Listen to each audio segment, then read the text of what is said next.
மாவட்டம் பாளையங்கோட்டை தாலுகா கீழப்பாட்டம் செல்வி அம்மன் கோவில் தெருவைச் சேர்ந்த வழக்கறிஞர் பேச்சிமுத்து நெல்லை மாவட்ட ஆட்சியரிடம் கோரிக்கை மனு ஒன்று அளித்தார்.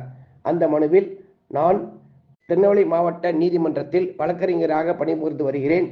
திருநெல்வேலி மாவட்டத்தில் கூட்டுறவு சங்கங்களில் பணிபுரியும் விற்பனையாளர்களை பதவிகளில் பணிமாறுதல் பெறுவதற்கு கையூட்டு பெற்றுக்கொண்டு பணிமாறுதல் செய்வதால் அதன் அடிப்படையில் பணிக்கு வரும் விற்பனையாளர் ரேஷன் அரிசி உட்பட ரேஷன் பொருட்கள் கடத்தலில் ஈடுபடுகின்றனர். கையூட்டு பணமானது லஞ்சமாக கூட்டுறவு சங்க மேலாளர் மூலமாக கூட்டுறவு சார்பதிவாளர், கூட்டுறவு துணைப்பதிவாளர், கூட்டுறவு இணைப்பதிவாளர் ஆகியோர்களுக்கு சென்றடைகிறது. தற்போது சில கூட்டுறவு சங்கங்களில் பணிமாறுதல் செய்யும் போது லஞ்சம் பெற்றுக்கொண்டு பணிமாறுதல் செய்துள்ளது தெரிய வந்துள்ளது.